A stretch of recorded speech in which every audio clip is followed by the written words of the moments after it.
Hello everyone, this is me Kapil सिक्का। स्वागत है आपका स्टडी की एजुकेशन प्लेटफॉर्म में। इकोनॉमिक सर्वे 2021-2022 की सीरीज में आज हम करने जा रहे हैं चैप्टर 3 का पार्ट 2। एक्सटर्नल सेक्टर को हम डिस्कस कर रहे हैं। अभी तक हम पार्ट 1 कर चुके हैं, हमने कुछ इंपॉर्टेंट चीज़ों को देखा। अब हम पार्ट 2 करेंगे और आगे के कुछ इंपॉर्टेंट न्यूएंसेस को, कुछ इंपॉर्टेंट डेफिनेशंस को समझेंगे।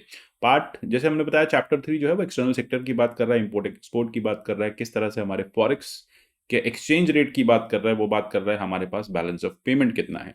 तो इन सब चीज़ों के जो भी पीडीएफ्स हैं मेरी वीडियोस के, वो आप मेरे टेलीग्राम चैनल से डाउनलोड कर सकते हैं। आप मुझे @कपिल सिक्का ट्विटर हैंडल पे फॉलो कर सकते हैं। बात करते हैं external sector zero chapter 3 part 2 की। देखिए, कल हमने कुछ स्कीम्स पढ़ी थी। हमने देखा था लॉजिस्टिक सेक्टर कैसे आपके एक्सपोर्ट को कॉम्पिटिटिव बना सकता है, आपके इंपोर्ट्स को क्विक कर सकता है। तो यहाँ गवर्नमेंट कह रही है कि हमने काफ़ी ज़्यादा स्टेप्स लिए हैं जब हम इंप्रूव कर रहे हैं अपने लॉजिस्टिक सेक्टर को। हम यहाँ पे इंफ्रास्ट्रक्चर एनहांसमेंट कर रहे हैं, जैसे कि आपने देखा फास्ट टैग, तुरंत customs, mandatory RFID tagging. RFID होता है रेडियो फ्रीक्वेंसी आइडेंटिफिकेशन। एक टैग लगा दिया जाता है, बारकोड, जो रेडियो वेव्स की तरह रीड करता है और उस हिसाब से प्रोसेसिंग करता है। ये फास्टैग भी इसी टेक्निक पे चलता है। देन उसके बाद यहाँ पे जितने भी एग्जिम के आउटबाउंड कंटेनर हैं, एग्जिम बाउंड कंटेनर हैं, इन सब पे फास्टैग लगता है, ई संचित होती है। देन उसके बाद इंडियन कस्टम इंक्वायरी है, ट्रेड असिस्टेंस की नॉलेज है, नॉलेज की। देन आईसी डैश है, इंडियन कस्टम ईडीआई डैशबोर्ड है, ठीक है। तो ये पूरा एक्सपोर्ट डेटा रखता है। साथ ही साथ secure logistic document exchange concept है। फिर इंपोर्ट क्लियरेंस सिस्टम काफ़ी ज़्यादा है और काफ़ी क्विक है। और उसके बाद आपका जो फ्रेट कैलकुलेटर्स है वो भी क्विक हैं। सबसे बड़ी बात है, मैरीटाइम ट्रेड को ईज़ करने के लिए यहाँ पे काफ़ी एफर्ट्स लिए गए हैं। जैसे कि हम बात करें पोर्ट स्पेसिफिक मास्टर प्लान को लेना, कोऑर्डिनेशन मैकेनिज्म को लेना। सबसे बड़ी बात आप देखेंगे लैंड कस्टम स्टेशंस को एस्टैब्लिश करना। लैंड कस्टम स्टेशन से इंटीग्रेटेड चेक पोस्ट पे माल जाना, ठीक है। उसके बाद free trade warehousing zones को एस्टैब्लिश करना। सो अल्टीमेटली हम कह रहे हैं कि हमारा जो ये पूरा इकोसिस्टम है, जो हमारा एक्सपोर्ट इंपोर्ट का इकोसिस्टम है, हमने उसको काफ़ी बेटर किया है। काफ़ी दुरुस्त होने से यहाँ पे जो एक्सपोर्ट इंपोर्ट है वो बहुत ज़्यादा स्विफ्ट हो गया। तो स्विफ्ट होने की वजह से, जैसा मैंने आपसे कहा, प्राइसिंग पे इम्पैक्ट पड़ता है। अब आगे बात करते हैं मर्केंडाइज इंपोर्ट्स की। देखिए, हम इंपोर्ट्स के केस में इंडिया जो है क्रूड के लिए 100% इंपोर्टर है।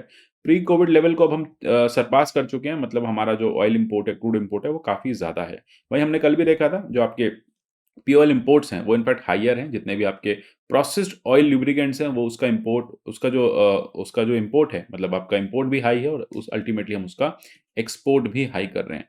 फिर इंपोर्ट कम्युनिटीज़ में आपने देखा कि हम किस तरह से बाकी कुछ एक मैन्युफैक्चरिंग गुड्स की बात करें, हम गोल्ड इंपोर्ट्स की बात करें, तो इसका भी आपका जो शार्प राइज है गोल्ड इंपोर्ट्स में। सबसे ज़्यादा देखेंगे गोल्ड इंपोर्ट जो है वो सेकंड पोजीशन पे आ गया। मतलब ऑयल के बाद सबसे ज़्यादा इंपोर्ट किए जाने वाली जो समय कमोडिटी है वो अब गोल्ड बन चुका है। अब कहीं न कहीं गोल्ड इंपोर्ट बढ़ने से सरकार ई गोल्ड बॉन्ड्स वगैरह सब लेके आई है। लेकिन एक स्ट्रॉन्ग फेस्टिव सीज़न है, कंट्री में स्ट्रॉन्ग स्ट्रॉन्ग डिमांड रही है। तो इसकी वजह से ये जो इंटरा और सबसे ज़्यादा सबसे बड़ी चीज़ थी कि गोल्ड प्राइसेज़ में बड़ा ड्रॉप था। तो इसकी वजह से आपके जो गोल्ड इंपोर्ट्स हैं वो काफ़ी ज़्यादा बढ़ गए हैं। आगे हम बात करेंगे इंडस्ट्रियल मशीनरी की, जिसमें डेयरी और आयरन स्टील है। उसमें टॉप 10 इंपोर्ट लिस्ट में इस बार नहीं है, ठीक है। तो कहीं न कहीं ये मैन्युफैक्चरिंग जो है इम्पैक्ट हुई। आयरन स्टील इंडस्ट्रीज़ जो है लंबे समय तक बंद रही थी। इसके अलावा आप देखेंगे टॉप 10 कंट्रीज़ जो है इंपोर्ट की, सबसे ज़्यादा इंपोर्ट हमने चाइना से किया है, फिर हम यूएई से करते हैं, फिर हम यूएसए से करते हैं। तो ये हमारा टॉप 3 इंपोर्ट सोर्सिंग कंट्रीज़ हैं। फिर हम चाइना के शेयर की बात करें, तो चाइना के शेयर को हमने लगभग 2% तक रिड्यूस किया है। तो यानी अब हम सेल्फ रिलायंट इकोनॉमी की बात कर रहे हैं, वो गुड्स अपने यहाँ मैन्युफैक्चर करने की बात कर रहे हैं। हमने टॉयज़ मैन्युफैक्चरिंग की बात की है, हमने कंज्यूमर प्रोडक्ट्स मैन्युफैक्चरिंग की बात की है। तो कहीं न कहीं ये पता चल रहा है कि भारत अपने इम्पोर्ट सोर्सेज़ को भी डाइवर्सिफ़ाई कर रहा है और मेक इन इंडिया कैंपेन को भी सक्सेसफुल कर रहा है। स्विट्ज़रलैंड जो है वो जो कि पिछले साल टॉप 10 सोर्सेज़ से बाहर था, वो वापस से 6th पोज़ीशन में आ गया है इंपोर्ट को लेके। स्विट्ज़रलैंड से हमारा इंपोर्ट जो है वो बढ़ता जा रहा है। इंडोनेशिया जो हमारा क्रूड पाम ऑयल का सबसे बड़ा इंपोर्टर बन चुका है। और सबसे बड़ी बात है, अगर आप टॉप 10 सप्लायर्स देखें, तो वन ऑफ द टॉप है इंडोनेशिया। उसमें सबसे ज़्यादा क्रूड पाम ऑयल जो है हम इंडोनेशिया से मंगाते हैं।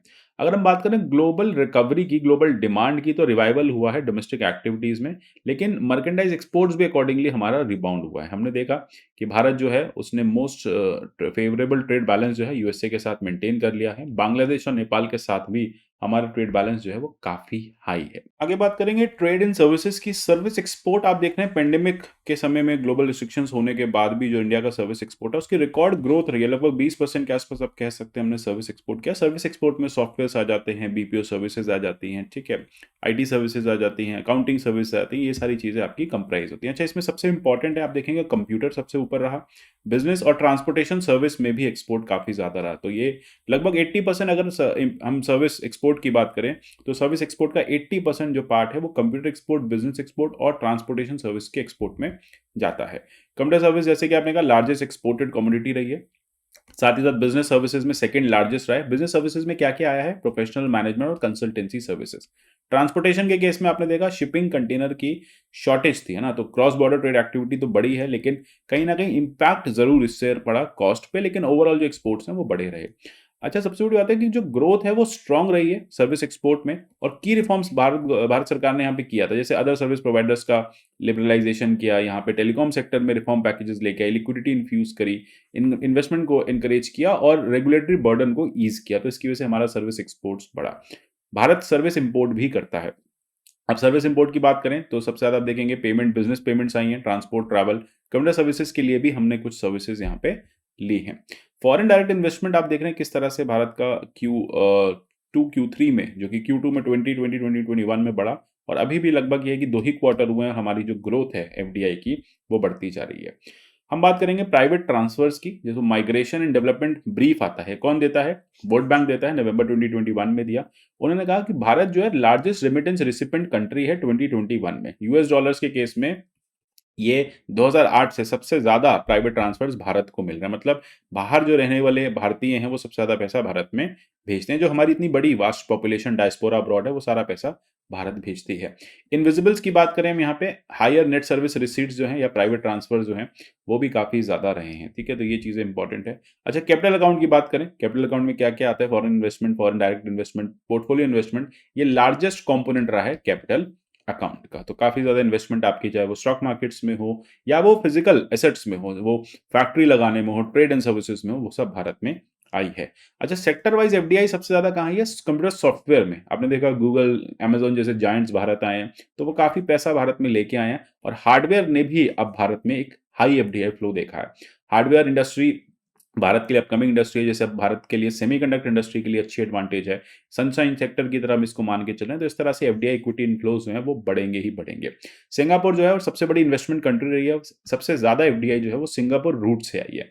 अब वो सिंगापुर में रह रही कंपनीज के थ्रू हो या फिर सिंगापुर के रूट के हो, लेकिन हम यही बोलेंगे कि यहाँ पे एफडीआई जो है वो सिंगापुर से है।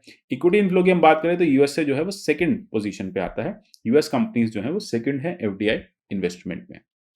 एफपीआई इनफ्लोज को लेके एक बड़ी चिंता रहती है, फॉरेन पोर्टफोलियो इन्वेस्टमेंट। देखिए, जब हम बात करते हैं एफडीआई की, तो FDI permanent sort of investment होती है जो लंबे समय के लिए आती है। जब हम बात करते हैं एफपीआई की, ये पोर्टफोलियो इन्वेस्टमेंट होती है जो कि बहुत छोटे समय के लिए आती है, क्योंकि इसको निकालना बहुत आसान हो जाता है। ये यूजुअली शेयर्स में, सिक्योरिटीज में इन्वेस्टमेंट होती है एफपीआई की। तो एफपीआई को वापस ले जाने में कोई बहुत ज्यादा बॉटलनेक नहीं होते, आज स्टॉक बेचे कल पैसे लेके निकल गए। एफडीआई के केस में क्या होता है, आपने फैक्ट्री लगाई है, आपने इन्वेस्टमेंट किया है, एसेट्स लिए हैं, एम्प्लॉयमेंट दिया है, तो आप इतनी जल्दी वाइंड अप करके भाग नहीं सकते। तो एफपीआई के पोर्टफोलियो इन्वेस्टमेंट के केस में आपने देखा फॉरेन इंस्टीट्यूशनल इन्वेस्टर्स ने काफी पैसा भारत में डाला, और उसका हमने एक रिकॉर्ड ब्रेक देखा, ब्रेक होते हुए देखा स्टॉक मार्केट में। स्टॉक मार्केट किस तरह से आपने देखा कि ऑलमोस्ट अपने ऑल टाइम हाई पे थी। तो यहाँ पे कह रही है, यहाँ पे सर्वे का कहना है कि उसके कई रीजंस हैं। देखो, सबसे बड़ी बात थी ग्लोबल अनसर्टेनिटी थी, यूएस की जो मॉनेटरी पॉलिसी है उसका नॉर्मलाइजेशन, उसमें एक अनसर्टेनिटी थी, यूएस में इंटरेस्ट रेट काफी कम थे, ग्लोबल एनर्जी प्राइसेस बढ़ रहे थे, फियर थे नए वेरिएंट्स के, इन्फ्लेशनरी प्रेशर्स थे यूएस में। तो लोग चाहते थे कि अपना पैसा यूएस में ना इन्वेस्ट करके भारत में कर दें, क्योंकि अगर यूएस में इन्फ्लेशन होगा तो उनका जो रिटर्न है अकॉर्डिंगली एडजस्ट हो जाएगा।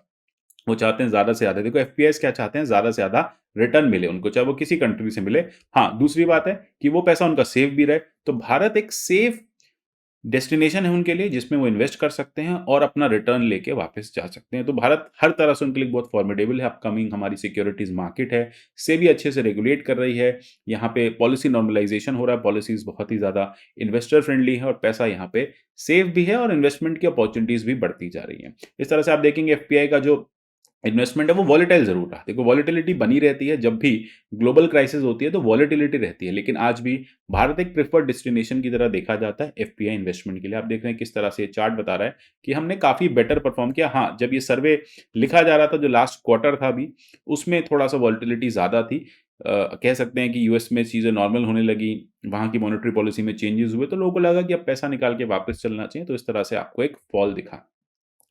अब बात करेंगे बैलेंस ऑफ पेमेंट की। क्या रहा बैलेंस और क्या रहा फॉरेन एक्सचेंज रिजर्व। देखिए मैसिव इंक्रीज है फॉरेन एक्सचेंज रिजर्व में, है ना। फॉरेक्स रिजर्व हमारे ऑल टाइम हाई थे, 643 यूएस बिलियन डॉलर्स थे, लगभग ये तीसरे सबसे हाईएस्ट है। अब आप देखेंगे चौथे सबसे हाईएस्ट है।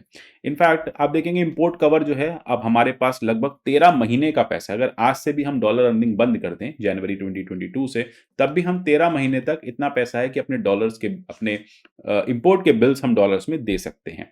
इनफैक्ट हम अगर बात करें रिजर्व के साइज की, तो चाइना, जापान, स्विट्जरलैंड के बाद भारत के पास चौथा सबसे बड़ा फॉरेक्स डॉलर का रिजर्व है। करंट अकाउंट डेफिसिट भारत के लिए हमेशा से प्रॉब्लम रहती है। आपने देखा हमारे हम जब क्रूड की बात करते हैं तो हम एक इंपोर्ट ओरिएंटेड कंट्री है, तो हमारा काफ़ी पैसा जो है वो या तो बाहर लोन्स चुकाने में चला जाता है, या फिर हम कहें कि हम इंपोर्ट में क्रूड खरीदने में चला जाता है। तो उसकी वजह से भारत में जो कैपिटल इनफ्लोज है नेट में, वो हमेशा नेगेटिव रह जाते हैं। तो बीओपी के केस में आपने देखा कि हमारा जो करंट अकाउंट डेफिसिट है वो हमेशा नेगेटिव की साइड रहता है।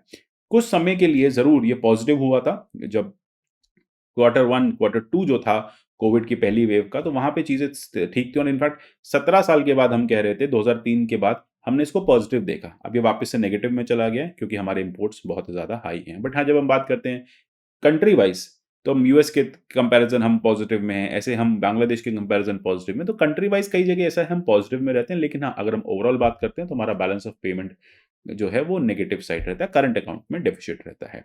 अब इंडिया जो है करंट अकाउंट डेफिसिट को लगभग 2 से 3% जीडीपी का झेल सकता है बिना किसी क्राइसिस के, ठीक है। तो ये बात याद रखने वाली है कि हमारा एक्सपोर्ट भी बढ़ रहा है, इंपोर्ट भी बढ़ रहा है, लेकिन दोनों के बीच में डिस्पैरिटी अभी भी काफी हाई है। अब बात करते हैं एक्सचेंज रेट की। भारत में एक्सचेंज रेट कैसा रहा। देखिए डॉलर जो है, डॉलर की अपेक्षा रुपी जो है वो डिप्रिशिएट हुआ, 4.5% ईयर ऑन ईयर बेसिस पे डिप्रिसिएशन देखा गया है। तो हम कह सकते हैं कि हमारा रुपया कमजोर हुआ, डॉलर मजबूत हुआ। लेकिन जब हम बात करें बाकी इमर्जिंग मार्केट्स के कंपैरिजन, तो हमने फिर भी मॉडेस्ट डिप्रिसिएशन देखा है, 4.5%, 5%। जबकि टर्किश लीरा की बात करें, अर्जेंटीनियन पेसो की बात करें, थाई बात की बात करें और फिलीपींस के पेसो की बात करें, तो वहां पे काफी ज्यादा डिफरेंस देखा गया। इनफैक्ट अगर आप बात करें और बड़ी करेंसीज का, डॉलर को छोड़ के, तो यूरो के अगेंस्ट, जापानीज येन के अगेंस्ट और पाउंड स्टेर्लिंग के अगेंस्ट हमने अप्रिसिएशन देखा। मतलब इनके अपेक्षा हमारी इकोनॉमी जो है वो मजबूत हुई है, तो इनकी अपेक्षा हमें यहाँ पे अप्रिसिएशन मिला है, डॉलर की अपेक्षा हमारा एक स्लाइट डेप्रिसिएशन है। अगर आप देखेंगे movement of exchange rate against US dollar of major जितनी भी अपकमिंग कंट्रीज हैं, सबसे ज्यादा टर्की ने देखा है डेप्रिसिएशन, वहीं अर्जेंटीना का काफी बड़ा डेप्रिसिएशन है, Sri Lanka, Thailand, Poland, Chile. In fact आप देखेंगे इस लिस्ट में सारी कंट्रीज बहुत ज्यादा डेप्रिशिएट कर गई हैं, जबकि इंडोनेशिया और इंडिया जो है वो अच्छी परफॉर्म कर रही है, लेकिन साउथ अफ्रीका, चाइना, रशिया तो बेस्ट परफॉर्मर हैं। तो इनके केस में इन लोगों का एप्रिसिएशन हुआ, बाकी कंट्रीज डेप्रिसिएशन में गई हैं। अगर हम बात करें नॉमिनल इफेक्टिव एक्सचेंज रेट की, तो यहाँ पे रुपी का डिप्रिसिएशन देखा गया है। नीर और रीर के केस में दो डिफरेंट चीज होती है, समझ लेते हैं एग्जैक्टली नीर और रीर क्या होता है। देखो नीर और रीर जो होता है नॉमिनल इफेक्टिव एक्सचेंज रेट या रियल इफेक्टिव एक्सचेंज रेट, इनमें क्या डिफरेंस होता है। देखिए नॉमिनल इफेक्टिव एक्सचेंज रेट एक अनएडजस्टेड वेटेड एवरेज होता है करेंसी का विज़ फॉरेन करेंसी बास्केट। जब मैं बात करता हूं अनएडजस्टेड की, तो वहां पे हम इन्फ्लेशन को कैलकुलेट नहीं करते।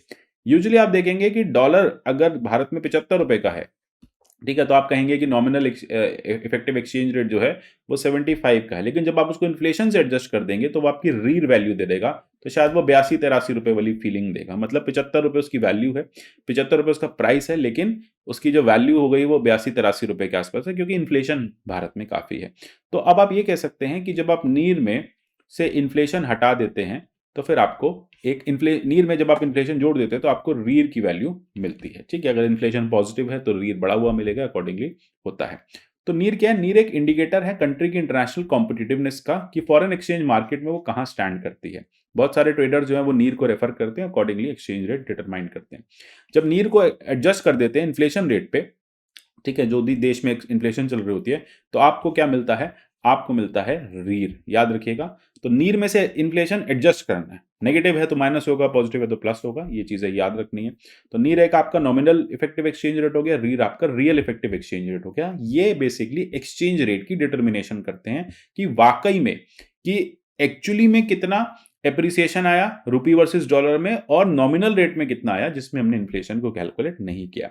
यूजुअली जब आप इन्फ्लेशन को कैलकुलेट करते हैं तो आपको रियलिटी वाली फीलिंग आ जाती है। जैसे मैंने कहा कि आज शायद हो सकता है डॉलर 1 रुपए के बजाय $1 के बजाय 75 रुपए आपको मिल रहे हैं, हो सकता है। लेकिन भारत में इन्फ्लेशन रेट इतना हाई है कि वो 75 रुपए फील हो रहे हैं कि आपको 85 रुपए देने पड़ रहे हैं, क्योंकि इन्फ्लेशन बहुत हाई है, आपके मनी की वैल्यू गिर गई। बात समझ रहे हैं? तो ये है बेसिकली इन्फ्लेशन वर्सेस रीर एंड नीर। अब आगे बात करेंगे net international investment of position की। कंट्री में रेजिलिएंट रहा है नेट इंटरनेशनल इन्वेस्टमेंट पोजीशन क्या होता है? ये value of financial assets of residents of an economy, जो कि क्लेम्स होते हैं नॉन रेजिडेंट्स पे, एंड लाइबिलिटीज, यानी एसेट्स में से जब लाइबिलिटीज आप हटा देते हैं तो नेट इंटरनेशनल इन्वेस्टमेंट पोजीशन होता है। ये बेसिकली ये कहता है कि भारत में जो आने वाली बाहर की इन्वेस्टमेंट्स है वो कहाँ स्टैंड कर रही है। हमारा अभी -11.3 पे है। सस्टेन इंप्रूवमेंट हमने देखा गया है, लेकिन अभी भी हमें बेटर करने की आवश्यकता है। एक्सटर्नल डेट की बात करें तो सबसे बड़ा जो होता है एक्सटर्नल डेट का कंपोनेंट है वो एक्सटर्नल कमर्शियल बोरोइंग्स है। ठीक है, तो भारत के एक्सटर्नल डेट में सबसे ज्यादा हमने कमर्शियल बोरिंग्स हमारी आई हैं, जो रिकॉर्ड हाई पे हैं इस समय। एनआरआई डिपॉजिट जो है वो सेकंड सबसे बड़ा कंपोनेंट है, एनआरआई डिपॉजिट्स भी बड़े हैं, और शॉर्ट टर्म क्रेडिट और जो है वो थर्ड लार्जेस्ट आपका डिपॉजिट है।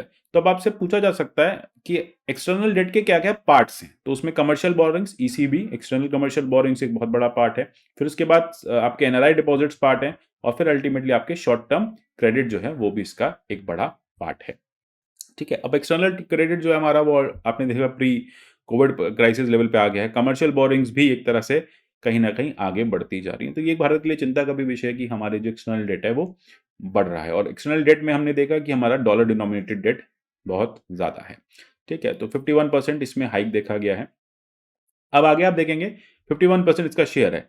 एक्सटर्नल डेट मैंने आपको बता दिया, एक्सटर्नल डेट जो इंडियन रुपी में है उसमें भी इंक्रीज हुआ है, तो डॉलर में भी इंक्रीज हुआ है और रुपी अकाउंट में भी इंक्रीज हुआ है। तो अब आप देखेंगे कि second largest component Indian rupee denominated debt का वो आपका भी अब इंक्रीज हुआ है। अब बात करते हैं डेट सर्विसेज के केस में। भारत की डेट सर्विस का मतलब होता है लोन की रिपेमेंट, जिसे आप एमोर्टाइजेशन प्लान्स भी कहते हैं। तो ये भी हमारा रिपेमेंट हाई रहा है, हमने पैसे सारे लौटाई दिए हैं। ठीक है, तो अभी हमारा जो डेट का क्राइसिस है वो इतना ज्यादा आपको नहीं दिखेगा। अगर आप बात करें फॉरेन एक्सचेंज रिजर्व्स की वर्सेस एक्सटर्नल डेट की, तो 100% पहुंच गया, मतलब जितना रिजर्व है 100% आप उसके डेट में भी हैं। तो एक्सचेंज रिजर्व वर्सेस जो डेट का रेशियो वो 100% है, तो इसके लिए आप कह सकते हैं कि डेट भी ज्यादा है, बट हाँ रिजर्व्स तो हमारे बड़े ही बड़े हैं। तो ये सारी चीजें इंपॉर्टेंट है। अच्छा, एक चीज और ध्यान रखिएगा कि मिड टर्म पर्सपेक्टिव के केस में इंडिया का जो एक्सटर्नल डेट है वो बिलो है एज कंपेयर टू बाकी इमर्जिंग मार्केट्स। यानी अभी भी हमारा जो एक्सटर्नल डेट है वो बाकी, अगर आप बात करें साउथ अफ्रीका की बात करें, आप ब्राजील की बात करें, तो उनकी कंपैरिजन हमारा एक्सटर्नल डेट काफी कम है। तो इसका मतलब हमारी जो इकोनॉमी है वो रिजिलियंट है, वो अच्छा परफॉर्म कर रही है। ठीक है, अब आगे एक चीज और यहाँ पे फाइनली खत्म किया उन्होंने, टेपर विदाउट टेंट्रम्स। वो कह रहे हैं इंडिया का जो एक्सटर्नल सेक्टर है वो रिजिलियंस की तरफ है, ग्रोथ उसमें अच्छी आ रही है, उसमें अपॉर्चुनिटीज अच्छी हैं, इन्वेस्टमेंट्स अच्छी आ रही हैं, इंपोर्ट एक्सपोर्ट अच्छा होगा। कहीं ना कहीं आपको एक स्पिल ओवर इफेक्ट दिख रहा था कोविड का, वो खत्म होने लगा है। तो अल्टीमेटली भारत जो है वो स्ट्रेंथन कर रहा है अपने इकोनॉमिक फाइनेंशियल पोजीशन को। 2013 के बाद काफी ज्यादा स्ट्रेंथन है हम। हमारा डेट जरूर बढ़ा है, लेकिन हमारे पास अपॉर्चुनिटीज भी काफी बड़ी हैं एक्सटर्नल सेक्टर में। ये फाइनली इसका कहना है। इतना ही पढ़ना था हमें चैप्टर 3 में। मिलेंगे चैप्टर 4 में, तब तक के लिए goodbye, take care and God bless you all.